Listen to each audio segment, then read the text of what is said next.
India news Madhya Pradesh Chhattisgarh. मैं हूं आपके साथ में ऋतु तोमर। बुलेटिन की शुरुआत करेंगे बड़ी खबर के साथ।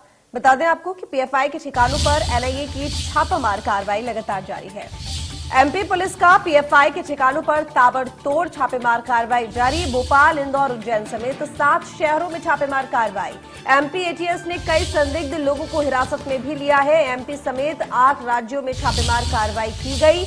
असम, कर्नाटक और यूपी से कई गिरफ्तार भी किए गए हैं। इंदौर, उज्जैन में एटीएस की छापेमार कार्रवाई। उज्जैन और इंदौर से 3 संदिग्ध गिरफ्तार। यूपी, एमपी, पंजाब, दिल्ली, केरल, गुजरात, कर्नाटक, असम, ये 8 राज्य जहां पर पीएफआई के कार्यालयों पर ये कार्रवाई की गई है। कई लोग गिरफ्तार भी किए गए हैं। तो एमपी एटीएस ने कई संदिग्ध लोगों को हिरासत में भी लिया है। एमपी समेत 8 राज्यों में छापेमार कार्रवाई की गई, जिसमें यूपी का भी नाम है मध्य प्रदेश के साथ साथ। इसके साथ ही राजस्थान का भी नाम है, केरल का भी नाम है। ऐसे कई राज्य जहां पर छापेमार कार्रवाई की गई। तो एमपी पुलिस का पीएफआई के ठिकानों पर ताबड़तोड़ एक्शन जारी। भोपाल, इंदौर, उज्जैन समेत 7 शहर जहां पर यह कार्रवाई की गई। एमपी एटीएस ने कई संदिग्ध लोगों को हिरासत में भी लिया है। एमपी समेत 8 राज्य हैं जहां पर छापा मारा गया है। तो 7 शहर बताए जा रहे हैं जहां पर कार्रवाई की गई है। पीएफआई के ठिकानों पर एनआईए की छापेमार कार्रवाई लगातार जारी है। एमपी एटीएस ने भी कई लोगों को हिरासत में लिया है। और इसके साथ ही 7 शहर, भोपाल, इंदौर, उज्जैन समेत 7 शहर हैं जहां पर छापा मारा गया है और कई लोगों को हिरासत में ले लिया गया है। ये संदिग्ध लोग जिनको हिरासत में लिया गया है, इसके अलावा देश में भी कई अन्य राज्य हैं। 8 राज्य बताए जा रहे हैं जहां पर पीएफआई ने छापा मारा है, जिसमें केरल भी शामिल है, राजस्थान भी शामिल है, मध्य प्रदेश के साथ साथ यूपी भी शामिल है। इसके अलावा भी कई और राज्य हैं जहां पर छापा मारा गया। तो बता दें आपको 2 दिन पहले ही कार्रवाई की गई थी, जिसमें पीएफआई के ठिकानों पर पूरे देश में कई जगह एनआईए ने छापेमारी की थी और कई लोगों को गिरफ्तार भी किया गया था। इसके साथ ही अब एक बार फिर से एएनआई ने ये छापेमार कार्रवाई की है, जिसमें देश में 8 राज्य है। और अगर एमपी की बात करें तो यहां पर 7 शहर जहां पर छापेमार की कार्रवाई की गई है। इसके अलावा कुछ संदिग्धों को भी हिरासत में ले लिया गया है।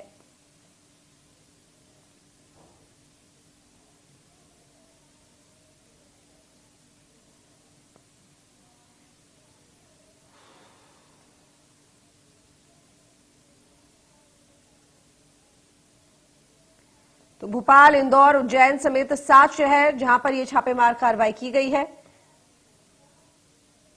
इसके साथ ही असम, कर्नाटक, यूपी, केरल, राजस्थान, मध्य प्रदेश, ये वो राज्य हैं जहां पर एनआईए के ठिकानों पर, बता दें, जहां पर पीएफआई के ठिकानों पर एनआईए ने छापेमारी की है।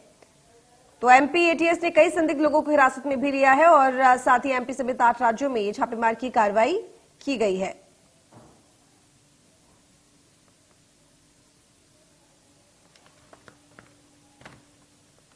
तो एहतियात शेख इस वक्त हमारे साथ जुड़े हुए ज्यादा जानकारी के साथ संवाददाता एहतियात। देखिए, अभी 2 दिन पहले भी एएनआई ने ये छापेमारी की थी। इसके अलावा अगर आपकी बात करें तो फिर से मध्य प्रदेश में ये 7 शहर बताए जा रहे हैं जहां पर ये कार्रवाई की गई है और कुछ संदिग्धों को भी हिरासत में लिया गया है। क्या कुछ जानकारी?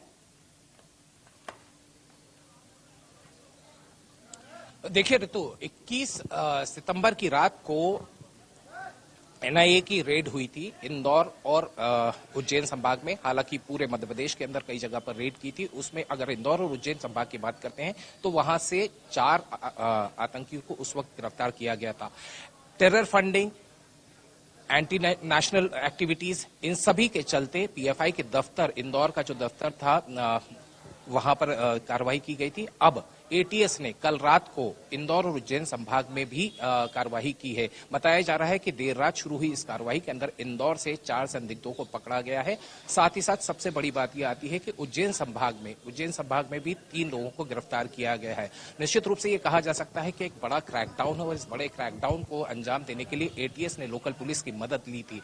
इंदौर में कुछ संदिग्धों के नाम भी सामने आए हैं। 3 संदिग्ध हैं जो कि खजराना और बंबई बाजार क्षेत्र से पकड़े गए थे। वहीं अगर उज्जैन की बात करता हूं तो उज्जैन में विराटनगर इलाका है जहां से 3 संदिग्धों को उठाया गया है। जाहिर सी बात है ये जो लिंक्स है कहीं ना कहीं एनआईए की उस कार्रवाई से जुड़ते हुए नजर आते हैं जो 21 तारीख को की गई थी। उन्हीं की निशानदेही पर लगातार इस तरह की कार्रवाइयां होती जा रही हैं। पूरे मालवांचल को ये कहा जाए कि पहले शांति का टापू कहा जाता था, लेकिन कुछ वक्त पहले से ये कहा जाने लगा था कि उज्जैन और इंदौर संभाग के अंदर सिमी का गढ़ बन गया था। टेररिज्म की एक्टिविटीज संदिग्ध रूप से पूरे इलाके के अंदर दिखी जा रही थी। क्रैकडाउन लगातार चल रहा है एटीएस की तरफ से। मुझे ये बताया जा रहा है, जो लेटेस्ट सूचना मुझे मिल रही है वो ये है कि अभी उज्जैन के कई इलाकों के अंदर फिलहाल एटीएस की कार्रवाई अब भी चल रही है। तो जाहिर सी बात है इस तरह की जो एक्टिविटीज हैं उनके ऊपर नकेल कसने के लिए लगातार एटीएस और एनआईए की तरफ से कार्रवाइयां हो रही हैं।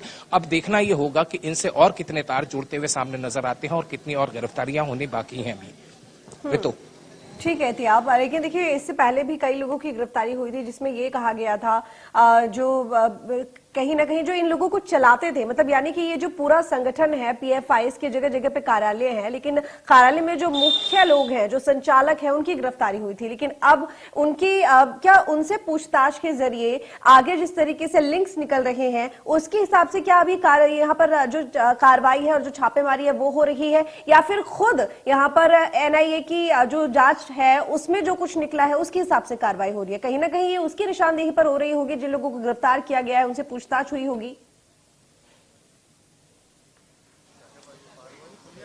एब्सोल्युटली ऋतु मैं पहले आपको एक अपडेट देना चाहूंगा कि मेरे पास में कुछ नाम सामने आए हैं। अभी फिलहाल ये जो नई अपडेट आ रही है, इंदौर में जो गिरफ्तार हुए हैं उनके नाम मुझे सामने आए। तौसीफ है, यूसुफ है और दानिश, इन 3 लोगों के नाम सामने आए हैं, जो कि अभी इंफॉर्मेशन मिल रही है कि इन 3 लोगों का जो नाम गिरफ्तारी बताई जा रही थी उनके नाम सामने आए हैं। आपके सवाल पर मैं लौटता हूं। ये सवाल वही है कि निशानदेही पर अभी तो बहुत से तार ऐसे हैं जो कि और जुड़ना बाकी हैं, बहुत से और ऐसे खुलासे होना बाकी हैं। लगातार कार्रवाइयां चल रही हैं और इन कार्रवाइयों में हम एक चीज कॉमन देखते आ रहे हैं कि एंटी नेशनल एक्टिविटीज में लिप्त पीएफआई के जो लोग हैं, कहीं ना कहीं बड़ा सवाल खड़ा हो जाता है। और ये सवाल इसलिए नहीं खड़ा होता है कि ये आपके और हमारे बीच में ही, इस माशरे के अंदर ही, इस समाज के बीच में रहते हैं और इस तरह की एक्टिविटीज चलती रहती है। लगातार जो क्रैकडाउन चल रहा है, इट इज एब्सोल्युटली क्लियर कि इस क्रैकडाउन के जरिए बहुत सारे खुलासे होने हैं।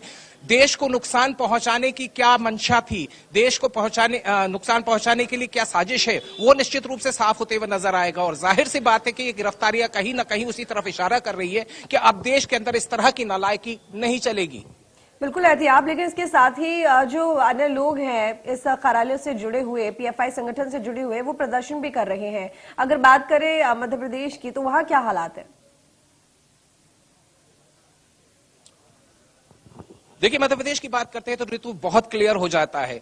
हमने पहले भी देखा था, मैं उस पॉइंट के ऊपर आना चाहता हूं कि जब सिमी आया था तो सिमी स्टूडेंट्स मूवमेंट कहा गया था। उसके बाद में गतिविधियां किस तरीके की रही ये आप और हम सब जानते हैं, पूरा देश जानता है।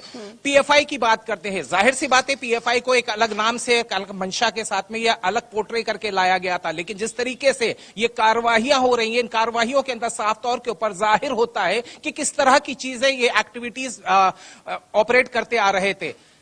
स्लोगन्स है, टेरर फंडिंग की बात की जाती है, सबूत सामने आते हैं, निशान सामने आते हैं कि आपकी मंशा दिखाने की कुछ और थी और करने की कुछ और थी। जाहिर सी बात है इसी चीज को ध्यान में रखना होगा, क्योंकि अभी बहुत से खुलासे और होना बाकी हैं, बहुत सी परतें और खुलने बाकी हैं। और मैं फिर इस बात को रिपीट करूंगा ऋतु कि अब इस तरह की नालायकियां नहीं चलेंगी कि नाम कुछ और रखते हैं, काम कुछ और करते हैं। कार्रवाई होगी और जो दोषी होगा उन्हें सजा भी मिलेगी। चलिए ठीक है, एहतियात नजर बनाए रखिएगा। बहुत शुक्रिया आपका तमाम जानकारी के लिए। तो टेरर फंडिंग को लेकर ये लगातार छापेमारी की कार्रवाई चल रही है एनआईए की। आगे बढ़ेंगे, भोपाल में 7 राज्यों के साथ मध्य प्रदेश में भी एनआईए और एटीएस की पीएफआई के ठिकानों पर से कार्रवाई जारी है। खबर है कि कई लोगों को इंदौर, उज्जैन और भोपाल से गिरफ्तार किया गया है। हमारे संवाददाता ब्रजेश जैन ने वहां का जायजा लिया है, देखिए रिपोर्ट। एनआईए ने एक बार फिर पीएफआई के 7 राज्यों के ठिकानों पर छापेमार कार्रवाई की है। मध्य प्रदेश की बात करें तो इंदौर, रतलाम, उज्जैन और भोपाल समेत 6 शहरों में एटीएस ने कार्रवाई की है। एनआईए ने पिछले दिनों छापेमार कार्रवाई की थी जिसमें कई बड़े खुलासे हुए थे और ये भी हुआ था कि पीएफआई ने मध्य प्रदेश में कई शहरों में स्लीपर सेल बना रखे हैं।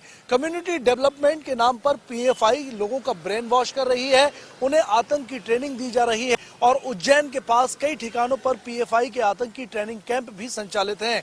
एनआईए की जांच के बाद हुए इस नए खुलासे के बाद जो इनपुट मध्य प्रदेश पुलिस को मिले थे, उसके बाद एटीएस ने लगातार छापेमार कार्रवाई की है और इस छापेमार कार्रवाई में कई लोगों की गिरफ्तारी भी हुई है। सुबह 4 बजे से ही 7 शहरों के कई ठिकानों पर लगातार जो कार्रवाई है छापेमार की वो जारी है और अभी भी एटीएस हिरासत में लिए गए लोगों से पूछताछ कर रही है। मध्य प्रदेश पुलिस की इस कार्रवाई में कई और नए खुलासे होने की पूरी संभावना है। कैमरा पर्सन अजय कटियार के साथ ब्रजेश जैन, इंडिया न्यूज भोपाल। फिर पीएफआई के 7 राज्यों के ठिकानों पर छापेमार कार्रवाई की है। मध्य प्रदेश की बात करें तो इंदौर, रतलाम, उज्जैन और भोपाल समेत 6 शहरों में एटीएस ने कार्रवाई की है। एनआईए ने पिछले दिनों छापेमार कार्रवाई की थी जिसमें कई बड़े खुलासे हुए थे और ये भी हुआ था कि